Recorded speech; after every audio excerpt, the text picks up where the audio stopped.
ASEAN Dailies. First and the foremost news from Southeast Asia. Hi, this is Arlene Tan and welcome to our ASEAN Daily. Today on the 25th of July, I will bring you trends in Southeast Asia.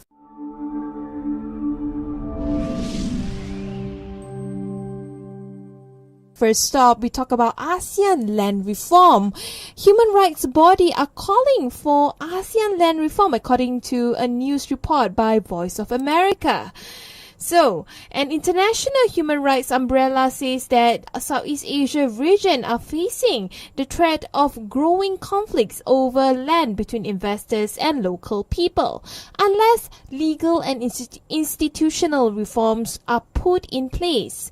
The warning from 180-member International Federation for Human Rights, or FIDH, comes against a backdrop of significant economic gains and growth across Asia, supported by foreign and domestic investment. The 10-Nation Association of Southeast Asian Nations is looking to spur growth through the ASEAN Economic Cooperation (AEC) and foreign investment. Alone reached $136.3 billion in 2014.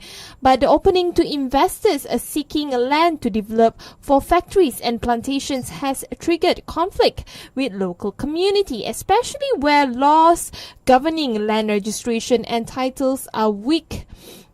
For example, in Cambodia, FIDH says that more than 800,000 people have been affected by land grabbing since 2000. In 2015, FIDH has filed a case with the International Criminal Court asserting that land grabbing in Cambodia has been so, quote-unquote, systematic and widespread that it represented a serious international crime.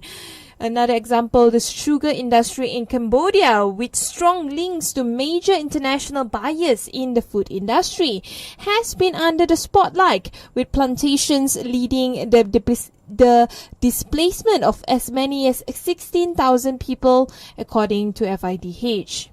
Meanwhile, Prem Rudi Diarong, Director of Advocacy for Project Savina Southeast Asia, says large-scale development projects across Southeast Asia are adversely affecting an increasing number of people in Asian region.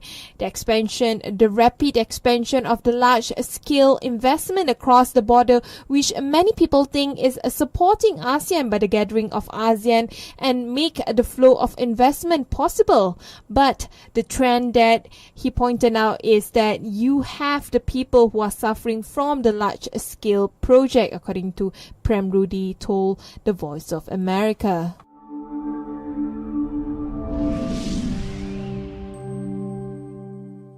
On our next news, where we move on to buying homes. So foreigners are buying a lot of homes in Southeast Asia, and they have been buying residential properties in ASEAN countries as prices remain relatively low and their currencies are weak against the US dollars. Thai property firms have been promoting their residential projects overseas since early this year, and many have closed sales with foreign buyers wanting a second or vacation home in the Thai kingdom. Sansiri has sold 2 billion baht worth of condominium units in the first half of the year to buyers from Hong Kong, mainland China, and Taiwan.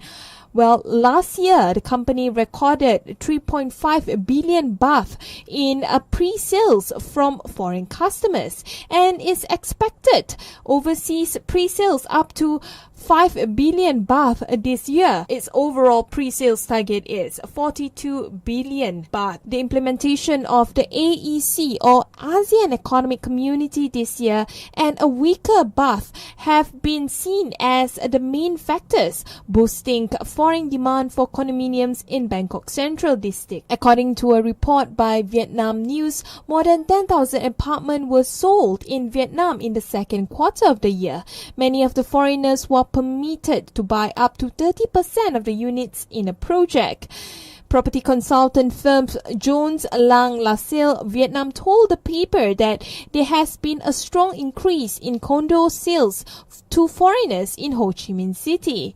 Since the law was amended last July, foreigners have bought more than 1,000 apartments in Ho Chi Minh City alone.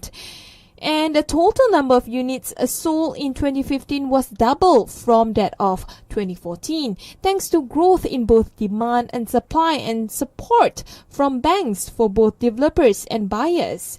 This is according to Stephen Wayne, country head of the company itself.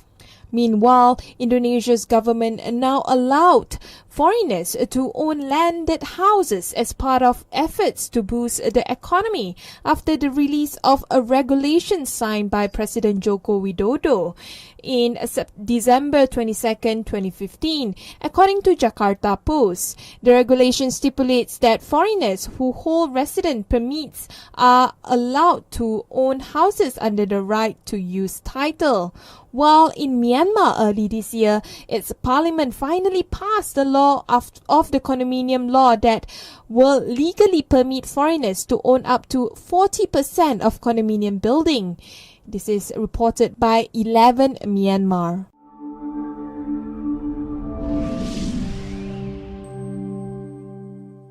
On our next news, we focus on investment in India. Well, 8 Malaysian companies will be investing $3 billion in the Indian state of Andhra Pradesh. The 8 Malaysian companies will be investing in 7 sectors, including renewable energy and biodiesel.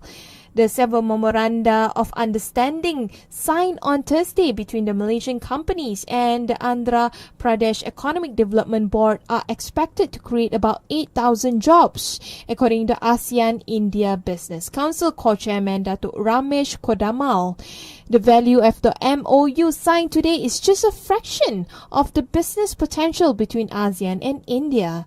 With a combined population of 1.8 billion people and existence of bilateral trade agreements such as the ASEAN-Indian Free Trade Agreement and Trans-Pacific Partnership opportunities in Asia and India abound for the business entities. The signing of the MOUs was witnessed by Ramesh and the International Trade and Industry Minister Datuk Sri Mustafa Mohamad. The remaining 5 sectors that Malaysian companies are going to invest are the food and beverages, retail, water and sewerage, water treatment plants, biotechnology and vector control. According to Mustafa, India was becoming the fastest growing economy in the world, and this provided opportunities for external trade and investment. That's all from our ASEAN Daily today. Thank you for tuning into Drian ASEAN. For more updates on Southeast Asia, please go to our website at drianasean.com. If you're on the go, you can always download our TuneIn app on your mobile.